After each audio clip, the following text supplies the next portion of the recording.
Oprah Gail Winfrey, born January 29, 1954, is an American talk show host, television producer, actress, author, and philanthropist. She is best known for her talk show, The Oprah Winfrey Show, broadcast from Chicago, which was the highest-rated television program of its kind in history, and ran in national syndication for 25 years, from 1986 to 2011. Dubbed the Queen of All Media, she was the richest African American of the 20th century, was once the world's only black billionaire, and the greatest black philanthropist in U.S. history. By 2007, she was sometimes ranked as the most influential woman in the world. Winfrey was born into poverty in rural Mississippi to a single teenage mother and later raised in inner-city Milwaukee. She has stated that she was molested during her childhood and early teenage years and became pregnant at 14. Her son was born prematurely and died in infancy. Winfrey was then sent to live with the man she calls her father, Vernon Winfrey, a barber in Nashville, Tennessee, and landed a job in radio while still in high school. By 19, she was a co-anchor for the local evening news. Winfrey's often emotional, extemporaneous delivery eventually led to her transfer to the daytime talk show arena, and after boosting a third-rated local Chicago talk show to first place, she launched her own production company. By the mid-1990s, Winfrey had reinvented her show with a focus on literature, self-improvement, mindfulness, and spirituality. Though she has been criticized for unleashing a confession culture, promoting controversial self-help ideas, and having an emotion-centered approach, she has also been praised for overcoming adversity to become a benefactor to others. Winfrey had also emerged as a political force in the 2008 presidential race, with her endorsement of Barack Obama estimated to have been worth about 1 million votes during the 2008 Democratic primaries. In 2013, Winfrey was awarded the Presidential Medal of Freedom by President Obama and received honorary doctorate degrees from Duke and Harvard. In 2008, she formed her own network, the Oprah Winfrey Network. Credited with creating a more intimate, confessional form of media communication, Winfrey popularized and revolutionized the tabloid talk show genre pioneered by Phil Donahue. In 1994, she was inducted into the National Women's Hall of Fame. Winfrey has won many accolades throughout her career, which includes 18 Daytime Emmy Awards, including the Lifetime Achievement Award and the Chairman's Award, 2 Primetime Emmy Awards, including the Bob Hope Humanitarian Award, a Tony Award, a Peabody Award, and the Jean Hersholt Humanitarian Award, awarded by the Academy Awards, and 2 additional Academy Award nominations. Winfrey was elected as a member of the American Academy of Arts and Sciences in 2021. Winfrey currently lives on the Promised Land, her 42-acre estate with ocean and mountain views in Montecito, California. Winfrey also owns a house in Lavallette, New Jersey, an apartment in Chicago, an estate on Fisher Island, Florida, a ski house in Telluride, Colorado, and properties on Maui, Hawaii, Antigua, and Orcas Island, Washington State. Winfrey's high school sweetheart Anthony Odie recalled an innocent courtship that began in Winfrey's senior year of high school, from which he saved hundreds of love notes. Winfrey conducted herself with dignity, and was a model student. The two spoke of getting married, but Odie claimed to have always secretly known that Winfrey was destined for a far greater life than he could ever provide. She broke up with him on Valentine's Day of her senior year. In 1971, several months after breaking up with Odie, Winfrey met William "Bubba" Taylor at Tennessee State University. According to CBS journalist George Mayer, Taylor was Winfrey's first intense, to-die-for-love affair. Winfrey helped get Taylor a job at WVOL, and according to Mayer, did everything to keep him, including literally begging him on her knees to stay with her. Taylor, however, was unwilling to leave Nashville with Winfrey when she moved to Baltimore to work at WJZ-TV in June 1976. "We really did care for each other," Winfrey would later recall. "We shared a deep love. A love I will never forget." In the 1970s, Winfrey had a romantic relationship with John Tesh. Biographer Kitty Kelly claims that Tesh split with Winfrey over the pressures of an interracial relationship.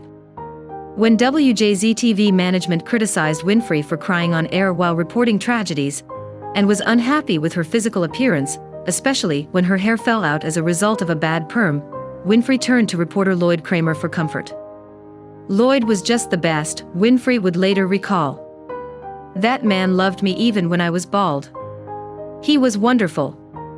He stuck with me through the whole demoralizing experience. That man was the most fun romance I ever had.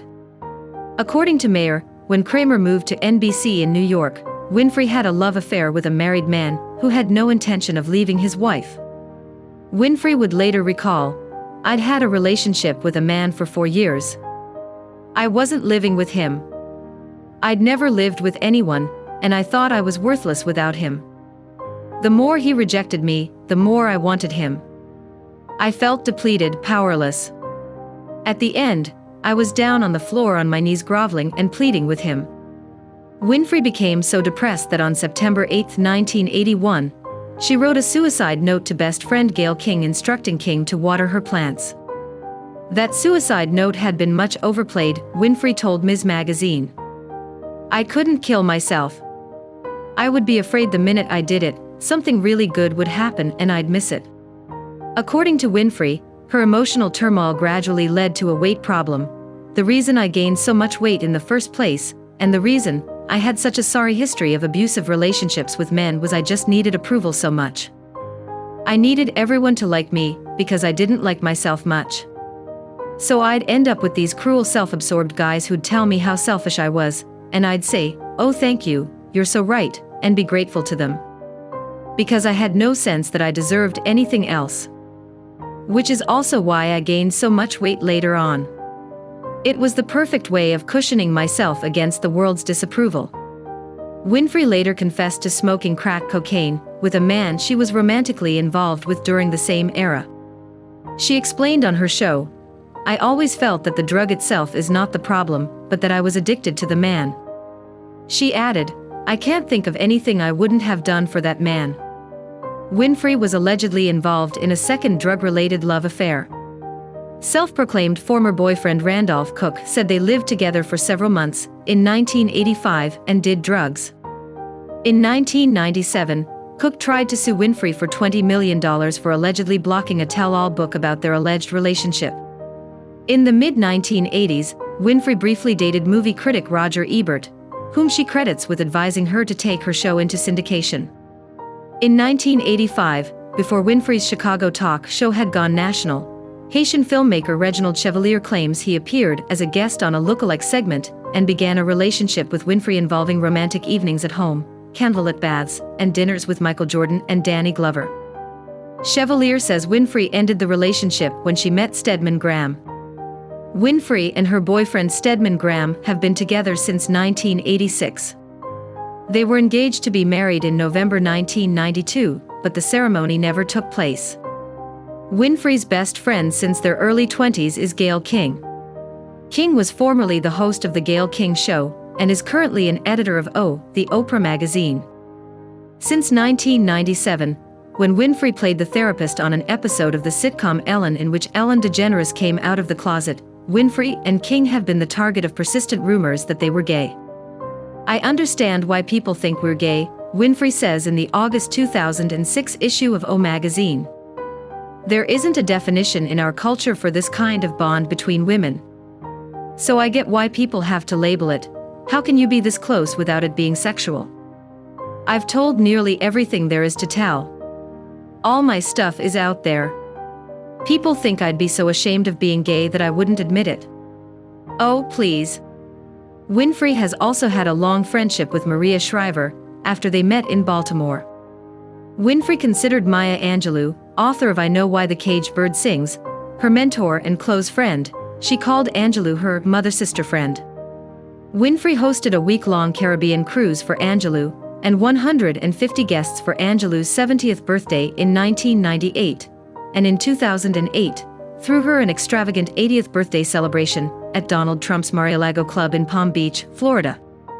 Born in rural poverty and raised by a mother dependent on government welfare payments in a poor urban neighborhood, Winfrey became a millionaire at the age of 32 when her talk show received national syndication.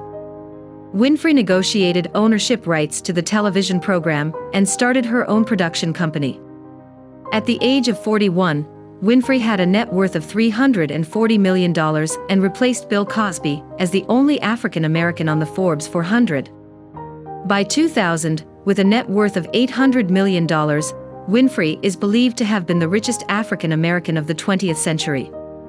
There has been a course taught at the University of Illinois focusing on Winfrey's business acumen, namely, History 298, Oprah Winfrey, the Tycoon.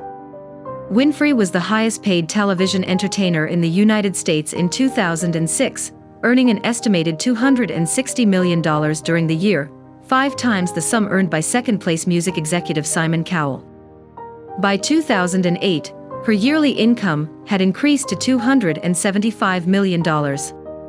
Forbes' list of the world's billionaires has listed Winfrey as the world's only black billionaire from 2004 to 2006, and as the first black woman billionaire in the world that was achieved in 2003. As of 2014, Winfrey had a net worth in excess of $2.9 billion and had overtaken former eBay CEO Meg Whitman as the richest self-made woman in America. Oprah was raised a Baptist. In her early life, she would speak at local, mostly African American congregations of the Southern Baptist Convention that were often deeply religious and familiar with such themes as evangelical Protestantism, the Black Church, and being born again. She was quoted as saying, "I have church with myself. I have church walking down the street. I believe in the God force that lives inside all of us, and once you tap into that, you can do anything." She also stated, "Doubt means don't. When you don't know what to do nothing until you do know what to do. Because the doubt is your inner voice or the voice of God or whatever you choose to call it. It is your instinct trying to tell you something is off. That's how I have found myself to be led spiritually, because that's your spiritual voice saying to you, let's think about it. So when you don't know what to do nothing." Oprah has stated that she is a Christian, and her favorite Bible verse is Acts 17:28. Oprah attends the Potter's House Church, Dallas Service, an evangelical church.